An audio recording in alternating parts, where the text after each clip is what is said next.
మహాపరిశుద్ధుడవును ప్రేమ నమ్మకం కలిగిన మా ప్రియ పరలోక తండ్రి, పరిశుద్ధుడైన మా దేవ, మీ పరిశుద్ధమైన ఉన్నతమైన శ్రేష్టమైన నామమునకు కృతజ్ఞత స్తోత్రములను ఆరోపిస్తున్నాం.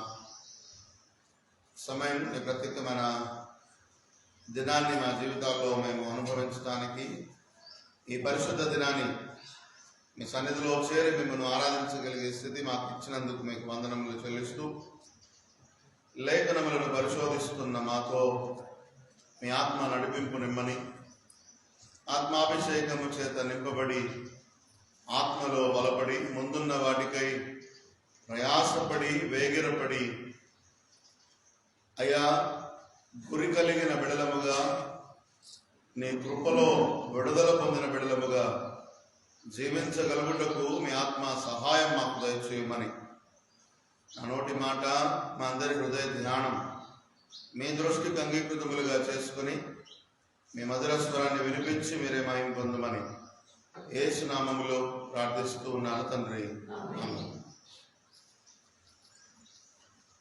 క్రీస్తునందు ప్రియమైనటువంటి వారులారా, ప్రభువును రక్షకుడునైన యేసుక్రీస్తు ప్రభుల వారి నామంలో మీకందరికీ శుభములు. ఈ ఉదయకాలపు ఆశీస్సులు అందిస్తూ ఉన్నాను. ఈ దినము నుండి we are entering into the Lenten season. ఎందుకు ఈ మాట చెప్పవలసి వచ్చిందని అంటే, సప్తదశమ అనేటువంటి ఆదివారం మనం సెలబ్రేట్ చేసుకుంటా ఉన్నాం. చాలా వరకు మన ఆలోచనలు ఏంటంటే, లెంట్ కాలం అనగానే భస్మ బుధవారం నుంచి మనం కౌంట్ చేసుకుంటాం. భస్మ బుధవారం నుండి ఈస్టర్ వరకు 40 రోజులు, శుభ శుక్రవారం వరకు, ఈస్టర్ వరకు 40 రోజులుగా మనం కౌంట్ చేసుకొని అద్భుతంగా ఆ లెంట్ కాలం అంతా ఉండడానికి ఇష్టపడతాం. సప్తదశమ అనేటువంటి ఆదివారము, సప్త దాంట్లోనే మనకు కనబడతా ఉంది తెలుగు పదమే. ఇది ఇంగ్లీష్ పదము కాదు, లేకపోతే ఇంకొక పదము కాదు. సెప్ట్వ అనేటువంటి గ్రీక్ పదంలో నుంచి బయటకు వచ్చింది. 70 days బిఫోర్ ఈస్టర్, ఈస్టర్ పండుగకు ముందుగా 70 దినముల ముందు ఈ ఆదివారాన్ని మనం సెలబ్రేట్ చేసుకుంటాం. సో కమమరేటింగ్ అండ్ మెమరబుల్ డేస్, ఈ 70 దినాలు ఏ రీతిగా మన విశ్వాస యాత్రను ప్రారంభించి ప్రభు కొరకు జీవించాలో, స్నేహపూర్వకంగా ప్రభువుతో ఏ విధంగా ఎదగాలో ఈ దిన లేఖన భాగాలు మనతో మాట్లాడుతూ ఉన్నాయి. అందుకే చదవబడినటువంటి 3 దైవలేఖన భాగాల్ని మనం చూడగలిగితే, ఆదికాండము 1వ అధ్యాయము 1 నుంచి 5 వచనాలు, కొరంథీయులకు రాసిన మొదటి పత్రిక 9వ అధ్యాయము 24 నుండి 27 వచనాలు, అదే రీతిగా మత్తయి సువార్త 20వ అధ్యాయం 1 నుంచి 16 వచనాలు. ఈ 3 దైవలేఖన భాగాలు అద్భుతమైనటువంటి సందేశాన్ని, ఆనందకరమైన జీవితాన్ని ఏ రీతిగా మనం జీవించాలో, ప్రారంభించాలో, ఇతరులకు దోహదకారులంగా ఏ రీతిగా మనం జీవించాలో అద్భుతంగా విశ్లేషిస్తాయి, వివరిస్తాయి. అందుకే ఈరోజు అంశం కృపలో విడుదల, రెడెంప్షన్ ఇన్ గ్రేస్. చదవబడిన పాత నిబంధన పాఠ్యభాగంలో ఒకసారి చూడగలిగితే, ఆదికాండము 1వ అధ్యాయం 1 నుంచి 5 వచనాల మధ్య ఈ భాగం చదువుకుంటేనే మనకు అర్థమైపోతూ ఉంటుంది. ఇది సృష్టి ఆరంభంలో దేవుడు చేసినటువంటి అద్భుతమైనటువంటి కార్యం. సృష్టి ఆరంభం,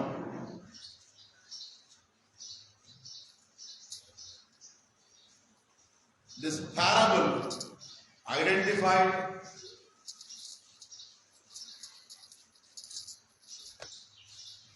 ఇంకొక రకంగా మనం ఆలోచన చేయగలిగితే, beautifully explained about our identification.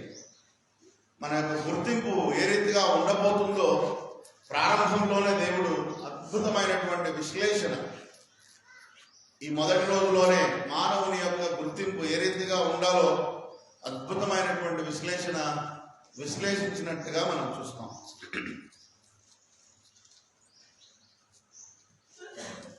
ఈ భాగంలో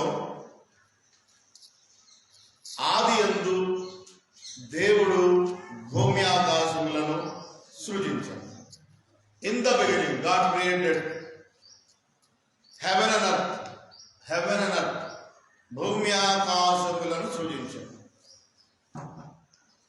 మొట్టమొదటిగా దేవుడు చేసినటువంటి సృష్టిలో దేవుడు చేసినటువంటి అద్భుతమైనటువంటి కారణం ఏంటంటే భూమి ఆకాశములను సృజించుట. సృజించిన తర్వాత భూమి గురించి కింద విశ్లేషణ ఇస్తాడు. భూమి నిరాకారముగాను శూన్యముగాను ఉండెను. భూమి ఎట్లుందంట? నిరాకారముగాను శూన్యముగాను ఉంది. There is no shape at all. నిరాకారము, ఆకారము లేనిది, నిరాకారము కలిగినది, ఆకారము లేనటువంటిది. ఇక్కడ కూడా భూమికి ఆకారం లేదు, నిరాకారముగాను. రెండవ క్వాలిఫికేషన్ కూడా ఇచ్చాడు, క్వాలిటీ కూడా ఇచ్చాడు, శూన్యం. Nothing is there in the earth.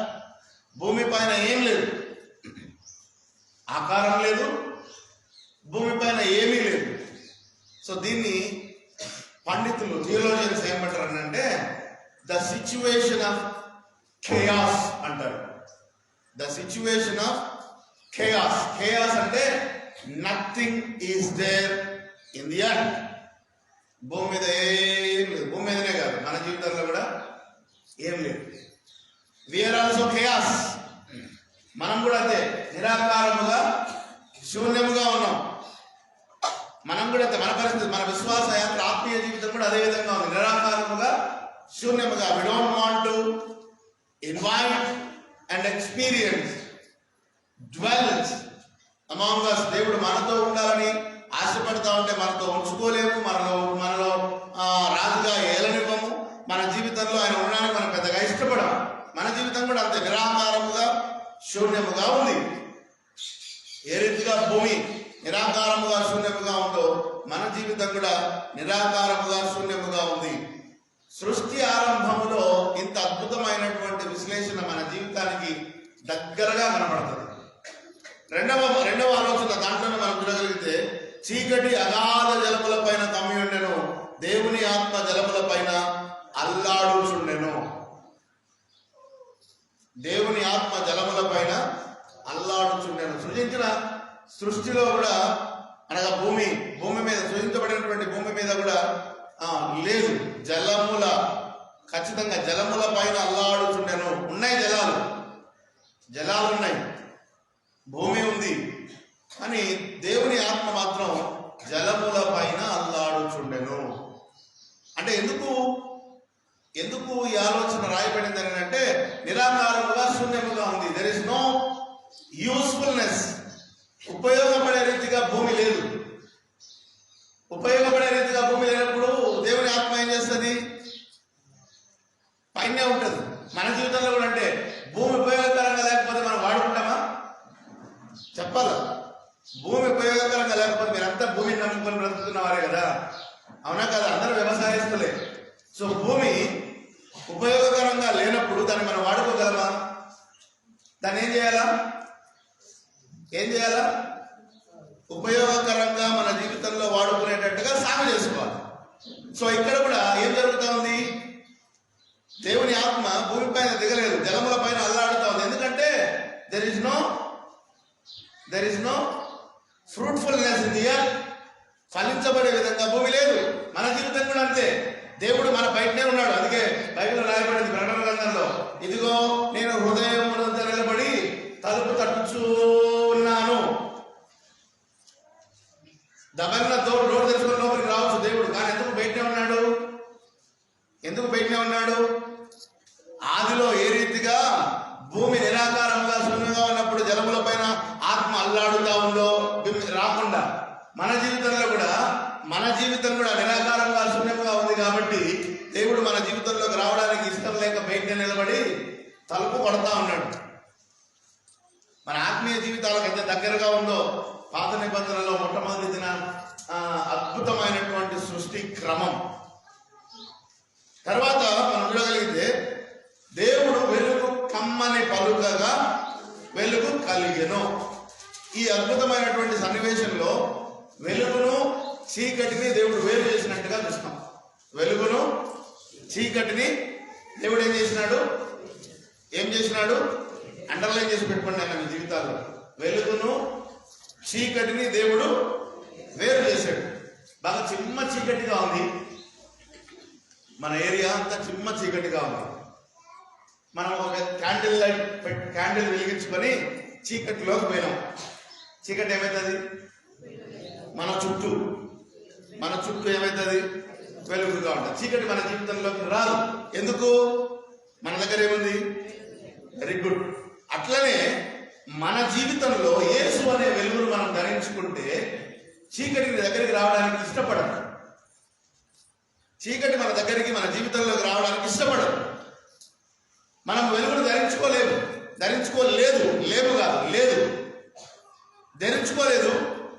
వెలుగును పట్టుకోలేదు. వెలుగులో జీవించాల్సినటువంటి అవసరత ఉన్నప్పటికీ కూడా జీవించకుండా మనం చీకటిలోనే బ్రతుకుతున్నాం. అయినా వెలుగు సంబంధుల వలె కలరింగ్ ఇస్తా ఉన్నాం. అంతే, వెలుగు సంబంధుల వలె మనం ఒక కలరింగ్ ఇచ్చి బతుకుతున్నాం. స్పష్టంగా బైబిల్లో రాయబడి చీకటిని వెలుగును దేవుడు ఏం చేశాడు? వేరు చేశాడు. There is no partnership, always division. వెలుగుకు చీకటికి పొత్తు లేదు, మంచికి చెడుకు పొత్తు లేదు. మన జీవితంలో మనం ఎప్పటికీ కూడా గుర్తుపెట్టుకోవాల్సింది ఏంటంటే మంచి లక్షణాలు, మంచి అనుభవాలు మన జీవితంలో కలిగి చెడును అసహించుకొని చెడుకు దూరంగా ఉండవలసినటువంటి అవసరత మన మీద ఉందని స్పష్టంగా లేఖనాలు మనకు బోధిస్తూ ఉన్నాయి. chaos, the situation of chaos transformed to cosmos. ఏమీ లేని పరిస్థితుల్లో నుంచి దేవుడు ఏం చేశాడు? సమస్తాన్ని సృష్టించి మన చేతులకు అప్పగించాడు. It is a purely gift from God. దేవుడు మనకు సృష్టి అంతటిని బహుమానముగా ఇచ్చెను. ఎట్టిచ్చినాడంట? ఇవన్నీ మీరు గుర్తుపెట్టుకోవాలి. నేను మీకు మళ్ళీ ఇప్పుడు కొద్దిసేపు నాకు ప్రశ్నలు ఇస్తా. మనకేమి ఇచ్చినాడంట? బహుమానముగా ఇచ్చినాడంట కదా. భూమి మనకు బహుమానంగా ఇవ్వబడింది. ఈ మధ్యకాలంలో వ్యవసాయదారులంతా బాధపడతా ఉన్నారు. మాకు పంటలు సరిగా రావడంలే, తెగుళ్ళు ఎక్కువైనాయి, పురుగులు ఎక్కువైనాయి, ఈగలు ఎక్కువైనాయి, దోమలు ఎక్కువైనాయి, పంటలు నాశనం చేస్తున్నాయి అని చాలా బాధపడుతున్నారు. పురుగులు ఎక్కువ కావడానికి, దోమలు ఎక్కువ కావడానికి, వ్యవసాయం సరిగా పండకపోవడానికి కారకులు ఎవరమ్మా? ఎందుకమ్మా? ఎందుకో తెలుసా మీకు?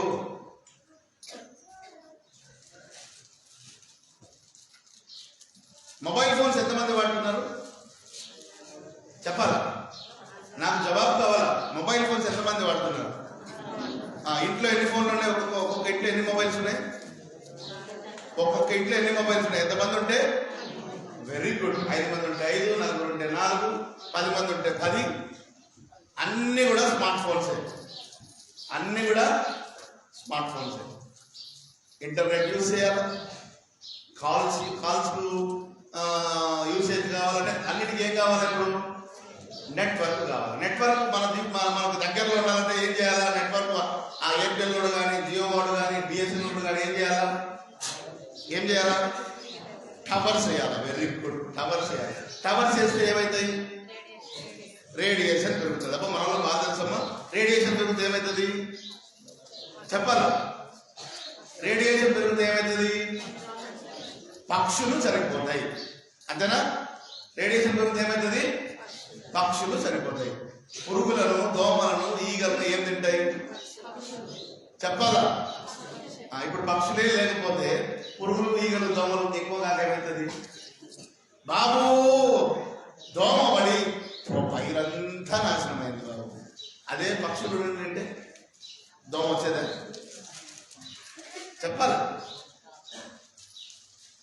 మన జీవితంలో సారవంతమైన భూమి, సారవంతమైన పంట ఇవ్వకుండా నిస్సారంగా మార్చేస్తూ ఉన్నది ఎవరు? మనమే. తప్పు మనమే చేస్తాం. ఎవరు చేసినారని మాట్లాడతాం? దేవుడు. ఈసారి నన్ను దేవుడు ఒక సూపు చూడలేదు బాబు. దేవుడు చల్లని సూపు చూడలేదు బాబు. Who did mistake? You just did a mistake, but your blame is towards God. దేవుణ్ణి మాత్రమే నిందిస్తా ఉన్నాం. క్రీస్తునందు ప్రియమైన వారలారా, God gave this earth as a gift of human beings. మానవులందరికీ దేవుడు బహుమానముగా ఈ సృష్టినంతటిని మన చేతుల్లో పెట్టాడు. బహుమానముగా అందింపబడిన ఈ సృష్టిని మనం ఏం చేస్తా ఉన్నాం? We are not utilising. నిజంగా దాన్ని మనము ఉపయోగించుకోలేకపోతూ ఉన్నాము. క్రీస్తునందు ప్రియమైనటువంటి వారు, దీని హిబ్రూ పదంలో మంచి పదం వాడబడింది, బారా అనేటువంటి పదం. దీని అర్థం ఏంటంటే నూతనముగా నిర్మించబడుట. ఇప్పటి నుంచైనా we need to create a new things to be a blessed person. ఆశీర్వదింపబడిన వ్యక్తులముగా మనం జీవించాలి అంటే ఇప్పటికైనా నూతనమైనటువంటి ఆలోచనలతో, నూతనమైనటువంటి తీర్మానాలతో మన భవిష్యత్తును నిర్మించుకోవలసినటువంటి అవసరత ఉందని స్పష్టంగా బైబిల్ మనకు బోధిస్తుంది. పాపము చదవబడిన దైవలేఖన భాగంలో కాదు కానీ ఈ ఆదికాండం 1, 2, 3 అధ్యాయంలో పాపము చేయబడిన పాపము ద్వారా ఆదాముకు ఒక శిక్ష విధించబడింది. ఏమని? నీ నిమిత్తము నేల శపింపబడినది. ఇప్పుడు చెప్పండి, పాపము ద్వారా ఎవరికి దెబ్బ తగిలింది? మానవునితో పాటు ఎవరికి దెబ్బ తగిలింది? భూమికి. సారవంతమైన భూమిని చాలా జాగ్రత్తగా వినాలి. సారవంతమైన భూమిని because of our sinful nature, మన పాప స్వభావము చేత ఇంకా ఇంకా ఇంకా నిస్సారవంతంగా మనమే మారుస్తున్నాము. మన పాపముల ద్వారా మనకే కాదు దెబ్బ, మనకు స్వాస్థ్యముగా ఆశీర్వాదంగా అనుగ్రహింపబడిన భూమికి కూడా దెబ్బ తగులుతుంది. నేను చెప్పట్లా, బైబిల్ మాట్లాడుతుంది. బైబిల్లో స్పష్టంగా దేవుడే ఆదాము శిక్ష విధిస్తూ మాట్లాడాడు. నీ నిమిత్తము నేల శపింపబడినది. మన నిమిత్తము కూడా ఒకవేళ నేల శపింపబడుతుందేమో, జాగ్రత్త. ఆదాముతోనే ఆ శిక్ష వచ్చింది, ఆదాముతోనే ఆ శిక్ష పోయిందన్నటువంటి ఆలోచనలో ఉన్నారేమో. నీ నిమిత్తము, నా నిమిత్తము నేల శపింపబడుతున్నది. మనము చేసేటువంటి పాపపు కార్యాల ద్వారా, మనము జీవిస్తున్నటువంటి పాపపు జీవితం ద్వారా నేల శపించబడుతూ ఉన్నది. బాబు, అటు పోయిన సంవత్సరం 40 బస్తాలు పండింది బాబు నా భూమి ఎకరా. ఈ సంవత్సరము 10 మూటలు కూడా రాలే బాబు. Because of your sinful nature. నీ నా పాప జీవితం ద్వారా నేల శపింపబడతా ఉంది. సృష్టి యావత్తు శపింపబడతా ఉంది. సృష్టి యావత్తు మూలుగుతా ఉంది. అందుకే దేవుడి దినాన మనతో మాట్లాడుతూ ఉన్నాడు.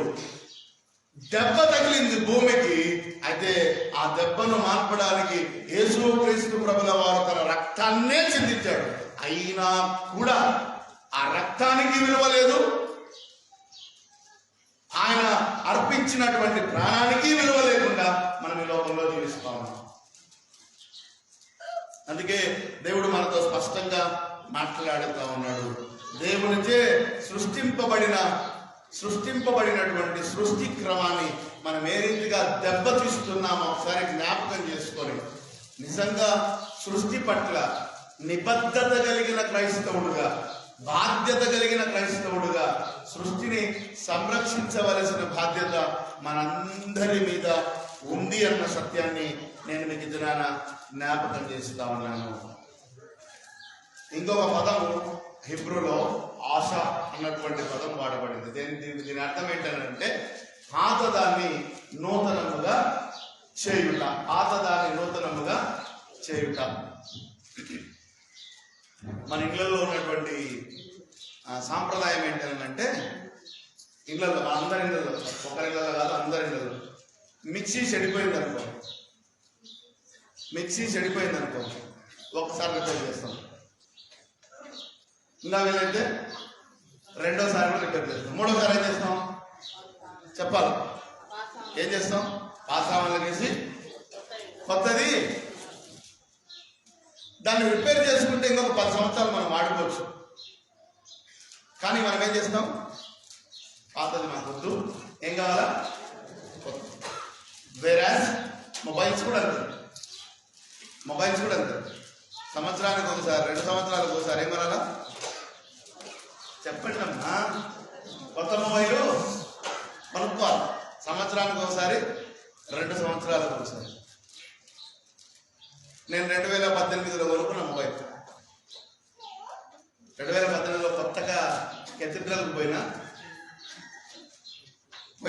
ఒక నెలకే బెంగళూరు నన్ను ప్రోగ్రాంకి పంపినారు. ఆటోలో మాట్లాడిన తర్వాత తీసుకొని, నాది నేను ఎక్కువ జిప్పాలు వేసుకున్నాను. ఈ సైడ్ జోబు ఉంటుంది, సైడ్ జోబులో పెట్టినాను అనుకున్నాను. జోబులో పెట్టకుండా కింద పడతానే ఆటో కూడా సైడ్ తీసుకురా, మొబైల్ కింద పడిందని అన్నాడు. వాడు సైడ్కి తీసుకొని దిగి ఎనికి వచ్చాక మొబైల్. బెంగళూరు రోడ్డు అంత భయంకరం. 2 నిమిషాలు కూడా లేదు, ఒక 30 సెకండ్లు 40 సెకండ్లు దిగి ఎనికి వచ్చిన అంతే, మొబైల్ లేదు. దేవానికి స్తోత్రం. నా కాత్రమని ఆయన నుంచి పరిగెత్తుకుంటే ఆ బస్ స్టాండ్కి పోతే రిజర్వ్ చేసుకున్న బస్సు పోయింది. ఏం చేయలేక చెవులు ఊరుకుంటా మారుకుంటా అందేలకు వచ్చి ఇమ్మీడియట్గా పొద్దున్నే, అంత కష్టపడినా పొద్దున్నే పోయి, ఎందుకంటే నా బ్యాంక్ డీటెయిల్స్ అన్ని కూడా దానికే లింక్ అయ్యాయి. ఆ నెంబర్లో ఆ సిమ్లను బ్లాక్ చేసి ఆ నెంబర్లతో కొత్త సిమ్లు తీసుకొని కొత్త మొబైల్ కొనుక్కున్నాను. ఇప్పటికీ అదే వాడుతున్నాను. ఫ్రమ్ 2018 to 2022 4 years అయింది ఒకటే మొబైల్.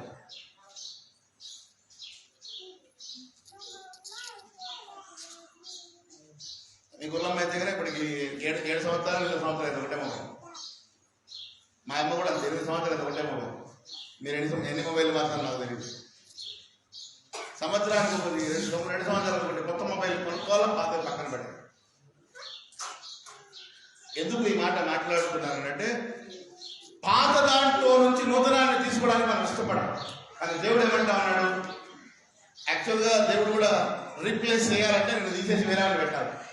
కానీ దేవుడు వేరే వాళ్ళని పెట్టడంలే, నువ్వే కావాలనుకున్నాడు. నువ్వెంత పాత అయినా, నువ్వెంత పాపివైనా, నువ్వెంత భయంకరమైనటువంటి స్థితిలో నువ్వు ఉన్నా ఆయనకు నువ్వే కావాలి. నీ ప్లేస్ నుంచి ఒక రొద్దు. అంత గొప్ప ప్రేమికుడు అండి దేవుడు, అంత గొప్ప ప్రేమికుడు అండి దేవుడు. మనం మాత్రం మనం వాడే వస్తువుల విషయంలో we don't want to compromise, but God want to compromise. దేవుడు ఖచ్చితంగా నీ జీవితం నువ్వే కావాలని ఆయన కాంప్రమైజ్ చేస్తా ఉన్నాడు. నువ్వే కావాలా.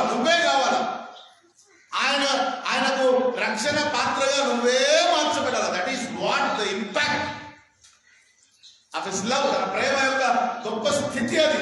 ఆ స్థితిని నేను గుర్తించకుండా ఏం చేస్తా ఉన్నాడు? దేవుడికి దూరం అయిపోతాను. అందుకే దేవుడి దినాన మనతో మాట్లాడుతూ ఉన్నాడు. అందుకే ఈ మొదటి 5 వచనాలు చూడగలిగితే God see and God said. దేవుడు చూచెను, దేవుడు చెప్పెను. ఈ దినాన దేవుడు మనల్ని చూచే దేవుడుగా ఉన్నాడు. ఈ దినాన దేవుడు మనకు చెప్పుచూ ఉన్నాడు. ఏమని? మారండి, మార్పు చెందండి, నూతనత్వాన్ని మన జీవితంలోకి ఆహ్వానిద్దాం, నూతనత్వాన్ని మన జీవితంలో కలిగి జీవిద్దాం. ఇది దేవుడు మన జీవితంలో నుంచి కోరుకుంటున్నాడు. రెండవదిగా మనం చూడగలిగితే, చదవబడినటువంటి పత్రికా పాఠ్య భాగంలో తొంగి చూడగలిగితే, కొరింథీయులకు రాసిన మొదటి పత్రిక 9వ అధ్యాయం 24 నుంచి 27 వచనాల మధ్య రాయబడినటువంటి దైవలేఖన భాగంలో అద్భుతమైనటువంటి వివరణ. పందెపు రంగమందు పరిగెత్తు వారందరూ పరిగెత్తుదురు గాని ఒక్కడే బహుమానము పొందునని మీకు తెలియదా?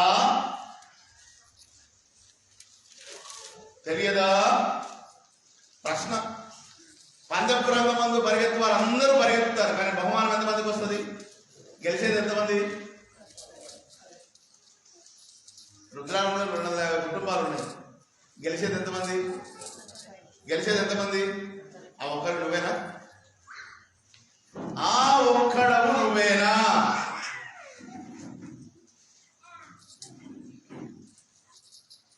భారతదేశంలో 130 కోట్ల మంది ప్రజలు ఉన్నారు. ఆ ఒక్కడవు నువ్వేనా? ప్రపంచంలో దరిదాపుగా 800 కోట్ల జనాభా ఉంది. ఆ ఒక్కడవు నువ్వేనా? ఈ ఆరాధనలో 250 మంది పాల్గొంటూ ఉన్నారు. ఆ ఒక్కడవు నువ్వేనా? నీ కుటుంబంలో 45 మంది ఉన్నారు. వారిలో ఒక్కడవు నువ్వేనా? ఎప్పుడైనా ప్రశ్నించుకున్నావా?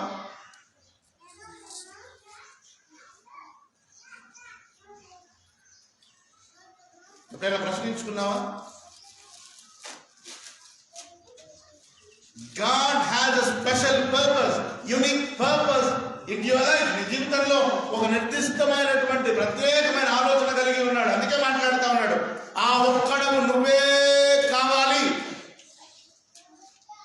ఆయన యొక్క బహుమానాన్ని నువ్వే పొందుకోవాలి. ఎంత గొప్ప ప్రేమికుడు అండి. Be prepare for the grace. ఆ కృపను పొందడానికి నువ్వు సిద్ధపడు. ఆయన కృపను ఇస్తూనే ఉన్నాడు. We are not receiving, we are not at the receiver end. తీసుకోవడానికి మనం ఇష్టపడుతున్నామా లేదా అనేది మనం ప్రశ్నించుకోవాలా. డబ్బులు కావాలా, ఆస్తి కావాలా, ఉద్యోగాలు కావాలా, ఇల్లు కావాలా, కార్లు కావాలా, రక్షణ మాత్రం ఇప్పుడే ఉంటుంది.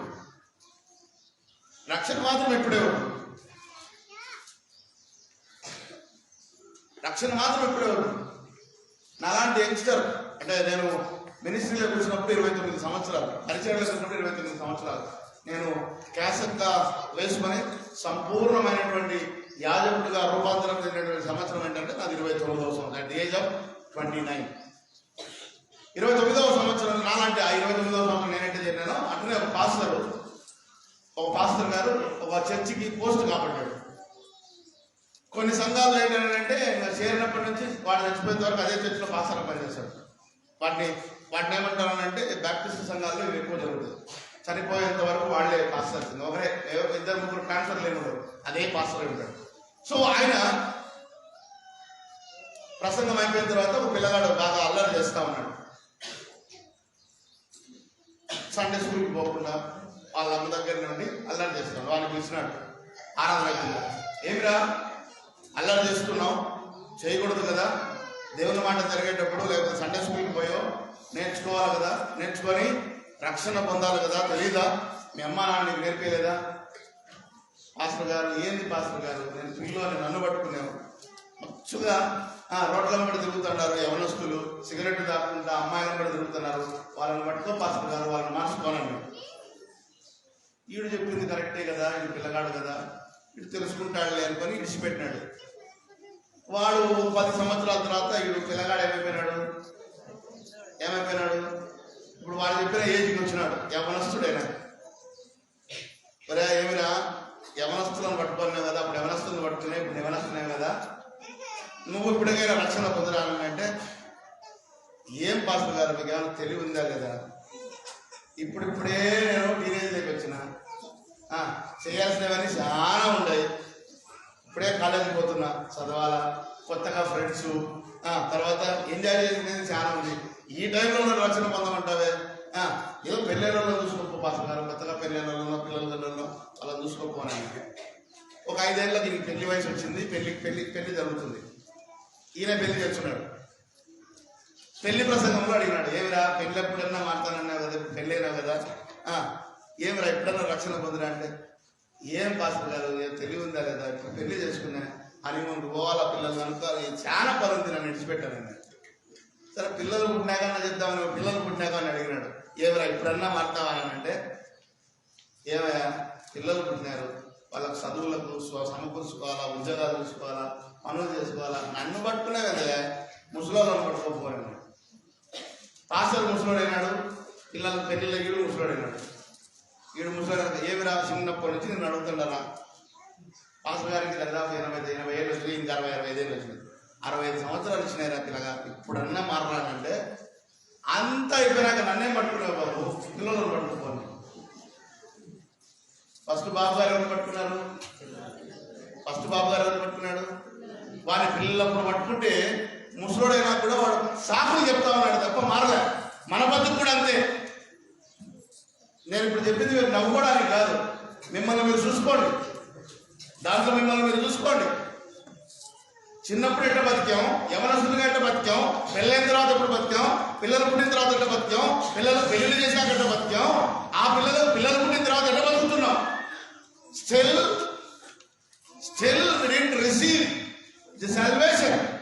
ఇంకా రక్షణ అనుభవించక, రక్షణను పొందక ఆ దేవునికి వ్యతిరేకంగా జీవిస్తా ఉన్నాం. అందుకే బైబిల్లో స్పష్టంగా రాయబడింది, పందెపు రంగమందు అందరూ పరిగెత్తుతారు కానీ బహుమానము ఒక్కడికే, ఆ ఒక్కడవు నువ్వే కావాలి. That is what the intention of God and the word of God. ఇది నువ్వు అర్థం చేసుకోగలిగితే అద్భుతంగా నీ జీవితం ఉంటుందన్న సత్యాన్ని జ్ఞాపకం చేస్తా ఉన్నాను. Preparation with fitness. ఎట్లా సిద్ధపడాలి? మళ్ళా ఫిట్నెస్, దేహదారుఢ్యము కలిగి సిద్ధపడాలి. అటు ఆత్మదారుఢ్యము, దేహదారుఢ్యము, రెండు రకాలుగా మనం సిద్ధపడాల్సినటువంటి వారమై ఉన్నాం. దేహదారుఢ్యం అంటే ఎక్సర్సైజింగ్ బాడీ. మన వాళ్ళందరికీ బాగా ఇష్టం. పొద్దునైతేనే 4 గంటలకు 5 గంటలకు రోడ్ల మీద పరిగెత్తుంటారు. నేను పోతుంటా. ఈరోజు పొద్దున్నే రుద్రవరం నుంచి బయలుదేరి పేరూరు పోతున్నా. కొండమాయపల్లె దాని మధ్యలో, మన ఊరికి కొండమాయపల్లెకి మధ్యలో ఒక 4 పిల్లలు పరిగెత్తుకుంటూ పోతున్నారు. నాకు గుర్తొచ్చింది, ఓ అబ్బాయి నాయుడు శరీరాన్ని దేహదారుఢ్యంగా ఉంచుకోవడానికి పరిగెత్తుతున్నారు కదా అని. నిజంగా చాలా మంది శరీరాన్ని ఫిట్నెస్ గా ఉండడానికి, ఉంచుకోవడానికి ఇష్టపడుతున్నారు తప్ప ఆత్మలో దారుఢ్యాన్ని కలిగి ఉంచుకోవడానికి, ఉండడానికి ఇష్టపడ్డారు. There is no spiritual fitness in every Christian. ప్రతి క్రైస్తవునిలో ఈ ఆత్మీయ దారుఢ్యం లేదు. ఆత్మీయతలో స్థిరత్వం లేదు. అనవసరమైనటువంటి ఆలోచనల చేత, అనవసరమైనటువంటి కార్యాల చేత దేవునికి దూరం అయిపోతా ఉన్నాం. అందుకే దేవుడి దినాన మాట్లాడుతూ ఉన్నాడు, సెట్ యువర్ టార్గెట్. నీ టార్గెట్ ఏంటో ఉందనా సెట్ చేసుకో, గోల్ ఏంటో సెట్ చేసుకో. దేవుడు ఆల్రెడీ గోల్ సెట్ చేసి పెట్టాడు. నిత్య జీవాన్ని చేరుకునే క్రైస్తవుల ధర్మమై ఉన్నది. ఆయన రాజ్య వారసులుగా జీవించటానికే ఈ లోక వాసులుగా నేను జీవిస్తున్నామన్నది నువ్వు మర్చిపోకూడదు. ఇది మనం మర్చిపోతే మన ఆత్మీయ జీవితానికి ఆ అద్భుతమైనటువంటి అగాధం ఏర్పడుతుందని దినాన మీకు జ్ఞాపకం చేస్తా ఉన్నాను. గురి చూడకుండా పౌలు గారు, మనకు చెప్పినటువంటి పౌలు గారు గురి చూడకుండా ఆయన పరిగెత్తలేదు. గురి యొద్దకే పరిగెత్తుచున్నాను అంటాడు ఆయన. గురి యొద్దకే పరిగెత్తుచున్నాను. ఆయన చెప్పినటువంటి మాట, ఇంకొక మాట, అద్భుతమైన మాట ఏంటంటే, నేను బ్రతుకుట క్రీస్తే చావైతే లాభం అన్నాడు. అంటే ఈ want to desire to die for Christ. తన కోరిక ప్రభు కొరకు చనిపోవాలన్న కోరికతో ఆయన బ్రతికాడు. మనము ఒకవేళ ఇప్పుడు చచ్చిపోతామనంటే, చచ్చిపోతామా, డాక్టర్తో మాట్లాడతాం. డాక్టర్ గారు పెద్ద కొడుకు అమెరికాలో ఉన్నాడు, వాటి రానికి 2 రోజులు పడుతుంది.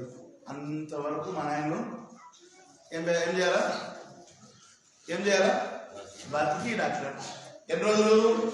పెద్ద కొడుకు చేస్తాడు, పానం మీద అంత పీతో.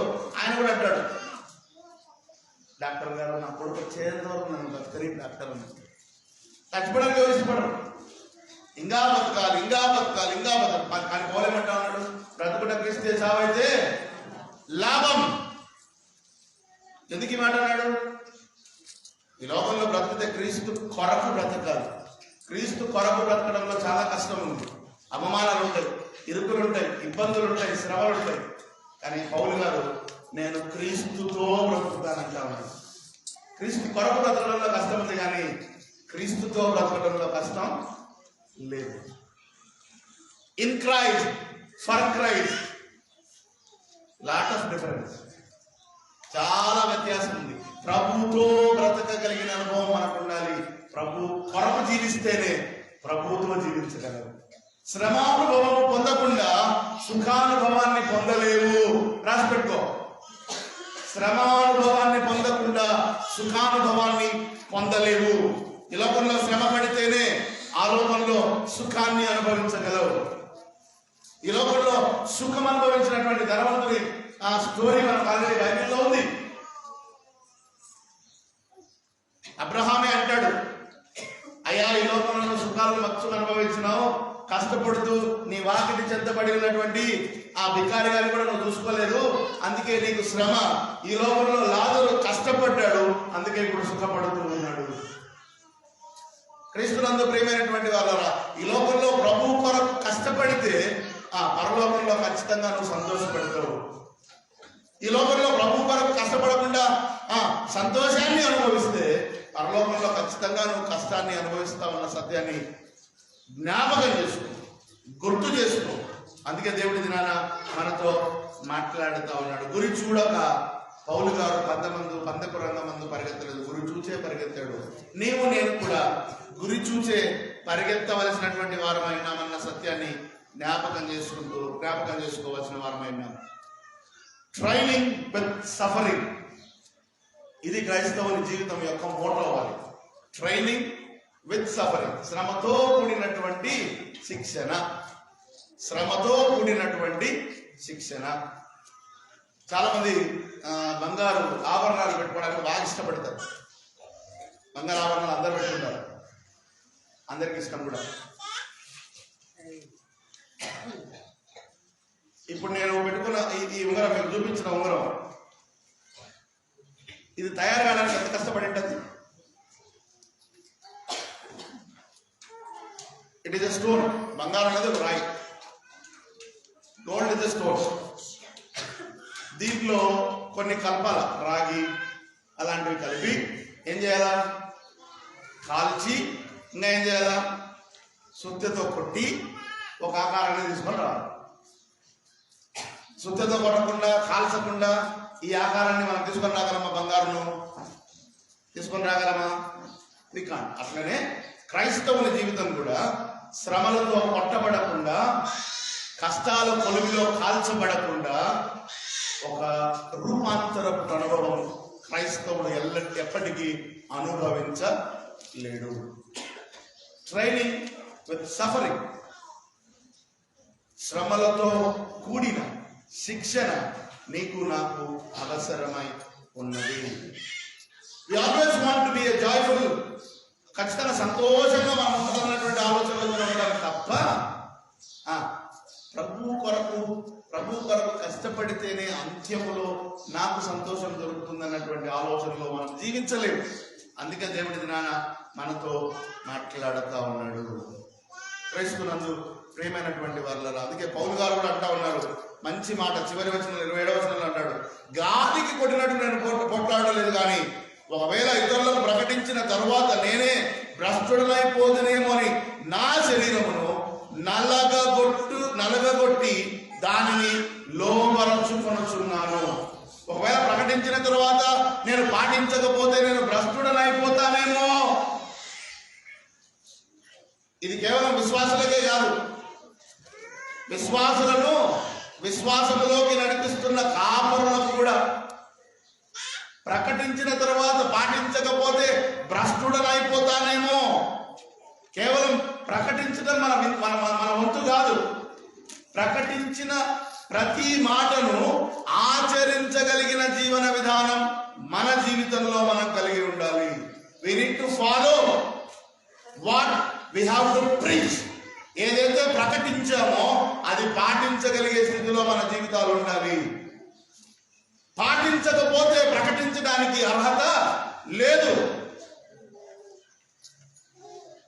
చెప్పువారు అనేకులు, పాటించువారు కొందరే.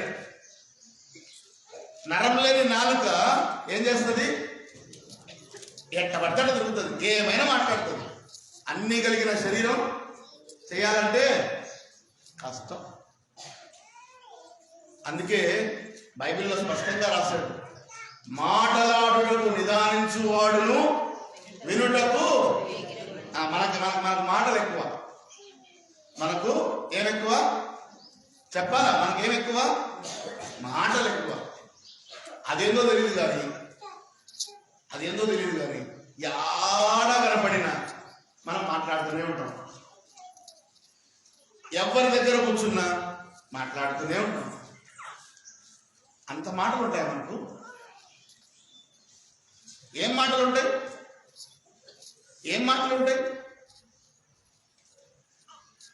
మనం మాట్లాడితే ఎవరి గురించి మాట్లాడతాం? మన విషయాలు మనం మాట్లాడతాం. ఎవరి గురించి మాట్లాడుకుంటాం? పక్కోళ్ళ విషయాలు. అవసరమా నీకు? పక్కోళ్ళ విషయాలు నీకు అవసరమా, నాకు అవసరమా? ఎవరి విషయాల్లో మనం ఏలు పెట్టకూడదు. ఎందుకు? బైబిల్ చెప్తా ఉంది.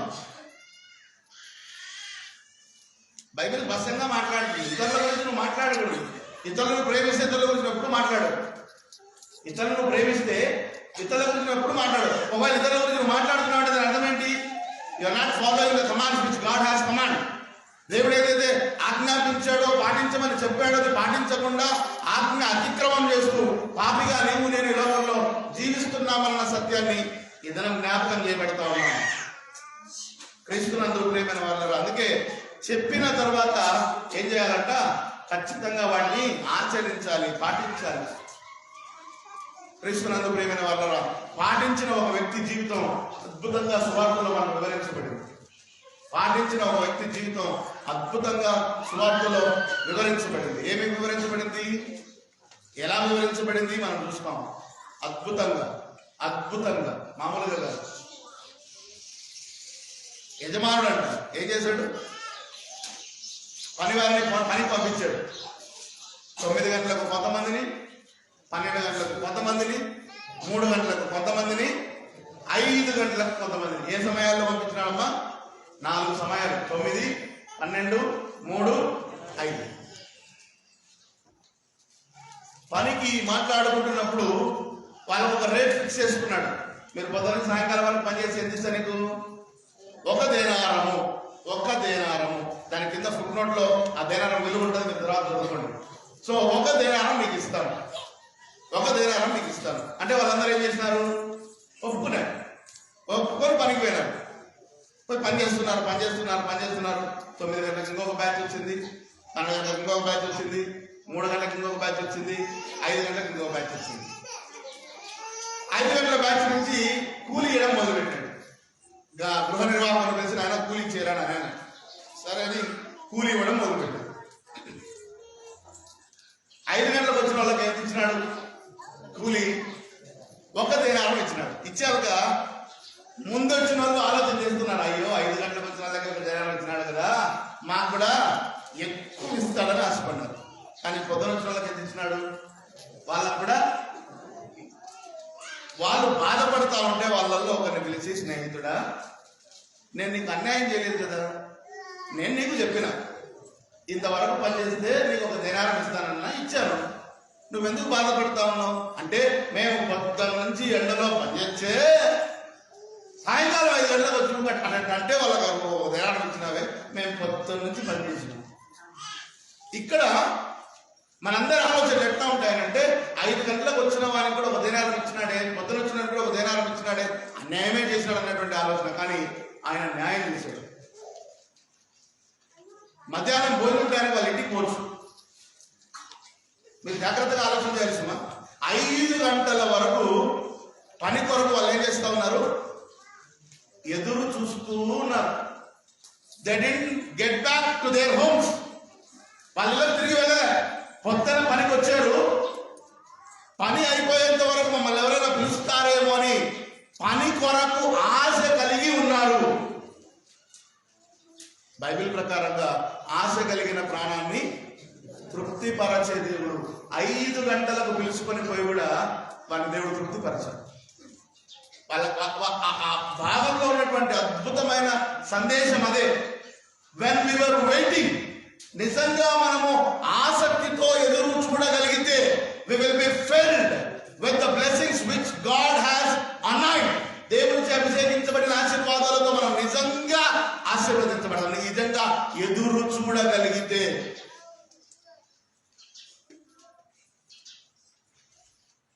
ఎంత అద్భుతంగా ఎదురు చూశారో. పొద్దున పని కోసం వచ్చి సాయంకాలం పని ముగించుకోబోయే వేళ వరకు కూడా మమ్మల్ని ఎవరైనా పనిలో పెట్టుకుంటారేమో అని ఎదురు చూస్తారు. అందుకే వారి జవాబులో మమ్మల్ని ఎవ్వరూ పనిలో పెట్టుకోలేదు అని బాధపడుతూ చెప్పారు.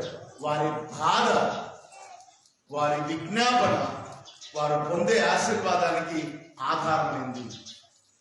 మన జీవితంలో కూడా అదేనండి. మనం ఒకవేళ ఏదైనా కోల్పోతూ ఉంటే, దేవునికి దూరం అయిపోతూ ఉంటే, మన బాధ, మన విజ్ఞాపన మన ఆశీర్వాదాలకు పునాదిగా మార్చబడుతుంది. We are not seeking God in a proper manner. ఒక సరైన పద్ధతిలో దేవుణ్ణి మనం అడగలేకపోతా ఉన్నాం. ఒక సరైన పద్ధతిలో దేవుణ్ణి విజ్ఞాపన చేయలేకపోతాం. అందుకే దేవుడి దినాన్ని మనతో మాట్లాడుతూ ఉన్నాడు. ఓనర్స్ విల్, ఆ యజమాని యొక్క చిత్తం స్పష్టంగా రాయబడి ఉంది.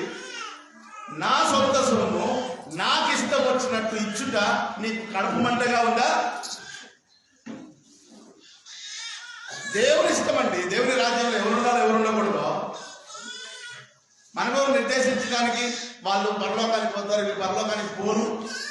చాలా మంది స్టేట్మెంట్లు ఇచ్చుంటారు, ఆ సంఘానికి పోయేటోళ్ళకి పరలోకంలో స్థానమే ఉండదు అని. ఏమో వీళ్ళు కట్టారు, నాయన కట్టాడు పరలోకంలో స్థానం. వాళ్ళ ఆయన ఎవరికో కట్టించాడేమో పరలోకంలో ఇల్లు మనకి ఇవ్వకుండా, ఫ్లాట్లు అలాట్ చేయకుండా పెట్టింది కదా. ఎవరిస్తారు పరలోకంలో స్థానం? సూచిస్తున్నారు స్థానం యేసుక్రీస్తు ప్రభువారు ఇస్తారు. నా కుమారుడా, బలా నమ్మకమైన మంచి దాసుడా, నీ కొరకు నేను స్థలం సిద్ధపరిచిన పొరమైనా తీసుకోకపోవడం. ఈ అనవసరమైన మాటలతో దేవుని రాజ్య విలువలను మనం ఏం చేస్తా ఉన్నాం? తగ్గిస్తా ఉన్నాం. అందుకే దేవుడి దినాన్ని మనకు మాట్లాడుతూ ఉన్నాడు. స్పష్టమైన వివరణ. కడపటి వారు మొదటి వారు. మనం అనుకోవచ్చు మేము ఎప్పటి నుంచో క్రైస్తవులం బాబు, మేము ఎప్పటి నుంచో. మరి క్రీస్తు లేడే మీ ఇంట్లో? మరి మీ ఇంట్లో క్రీస్తు లేడే? ఎప్పటి నుంచో క్రైస్తవులు, మరి క్రీస్తు లేడే ఇంట్లో? కార్యాలన్నీ అన్యుల కార్యాలే. ఏమన్నా పని చేయాలంటే టెంకాయ కొట్టడం, బొట్లు పెట్టుకోవడం, అన్ని కార్యాలే. బాబు నాయకాడికి డేట్లు పెట్టుకోవడం, పెళ్లిళ్లకు డేట్లే, ఈ గృహ ప్రవేశాలకు డేటే. ఎవరు పెట్టాలి? మళ్ళా ఎవరు పెట్టాలి? బాబు గారు గారు ఎవరి దగ్గర పోవాలా? మొదటి రోజు మంచిదే, రెండవ రోజు మంచిదే, మూడవ రోజు మంచిదే, నాలుగో రోజు మంచిదే, ఐదవ రోజు మంచిదే, ఆరవ రోజు కూడా. చెడ్డ రోజులు ఏమున్నాయి బైబిల్లో? అబ్బా మంగళవారం బాబు ఏం చేయకూడదు, బా శుక్రవారం డబ్బులు ఇవ్వకూడదు.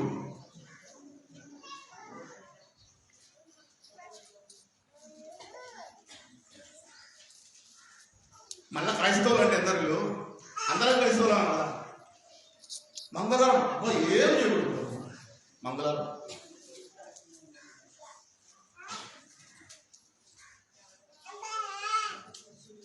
గుడికి వచ్చారా? యేసు నన్ను ప్రేమించినావు, బయటికి పోయినాక తింతనక సిగ్గులే.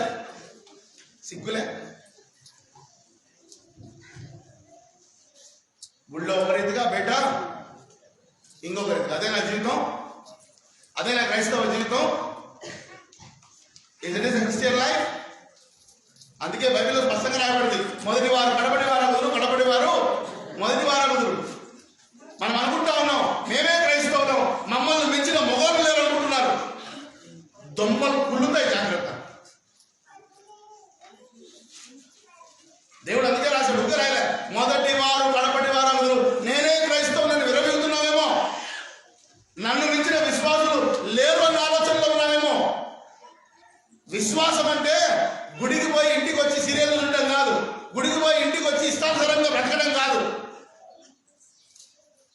ఉన్నా, గుడి బయట ఉన్నా, వీధిలో ఉన్నా, ఎక్కడ ఉన్నా ప్రభువు మహిమ కొరకు జీవించగలిగిన వాడే క్రైస్తవుడు. అందుకే రాశారు స్పష్టంగా బైబిల్లో, అందుకే రాశారు స్పష్టంగా, మొదటి వారు కడపటి వారగుదురు, కడపటి వారు మొదటి వారగుదురు. మనం ఏ స్థితిలో ఉన్నాం? మనం ఏ స్థితిలో ఉన్నాం? అందుకే దేవుడి దినాన్ని మనతో మాట్లాడుతూ ఉన్నాడు. ఇచ్చేవాడు దేవుడు, పుచ్చుకునేవాడు మానవుడికి మర్చిపోయి మనమే ఇస్తున్నామన్న ఫీలింగ్లో బతుకుతున్నాం. మేమేమో చేసేసినాము, దానికి దీనికి ఫీలింగ్లో బతుకుతున్నాం. మేము లేకపోతే అది జరగదు, మేము లేకపోతే ఇది జరగదు. నువ్వెంత, నేనెంత? ఇచ్చేవాడు దేవుడు, తీసుకునేవాడు మానవుడు. మన బతుకెంత అడుక్కోవడమే. అడుక్కునే నీకు ఎందుకంత పొగరు? ఆయన అధికారం కింద బతకాలన్నటువంటి ఆలోచన లేదా? నీ పై అధికారికి భయపడతావు, కానీ సృష్టికర్తకు మాత్రం భయపడవు. సృష్టిని సృజించినటువంటి సృష్టికర్తకు భయపడవు, పై అధికారులకు మాత్రం భయపడవు. ఎందుకు? జీతం లేకుండా చేశాడేమో భయం, బతకలేక. నీకు బ్రతుకునిచ్చిన వాడు నీ దేవుడు, ఆయనకు భయపడడం నేర్చుకోవాలి మనం. అందుకే రాశాడు బైబిల్లో, స్పష్టంగా రాశాడు, మొదటి వారు కడపటి వారు అవుతారు, కడపటి వారు మొదటి వారు అవుతారు. మనం ఏ లెక్కలో ఉన్నామో ఇది నాన్న జ్ఞాపకం చేసుకోవాల్సినటువంటి వారమైనా. We should question ourselves, that we should have accountability towards our life. మన జీవితం పట్ల నిజంగా మనకు నిబద్ధత, లెక్క ఒప్పజెప్పగలిగినటువంటి ధైర్యం మనకుందా? ఉండేటట్టుగా జీవించాలనే దేవుడి దినాన మనతో మాట్లాడుతాం. అందుకే కృపలో మాత్రమే మనం విడుదల పొందాము తప్ప మన కార్యాల ద్వారా కాదు అన్న సత్యాన్ని ఈ దినాన దేవుడు మనకు జ్ఞాపకం చేస్తూ ఉన్నాడు. మన కార్యములు మనల్ని రక్షించలేవు, కృప ద్వారా మాత్రమే మనం రక్షింపబడుతున్నాం. అందుకే కృపలో విడుదలను మనం అనుభవించి కృపకు వారసులుగా జీవించడానికి ఈ లోకంలో ప్రయాసపడవలసిన బాధ్యత మన మీద ఉంది. అలాంటి కృప, ధన్యకరమైన జీవిత అనుభవం పరిశుద్ధాత్మ దేవుడు మనకు అనుగ్రహించిన శాఖ. ఆమేన్.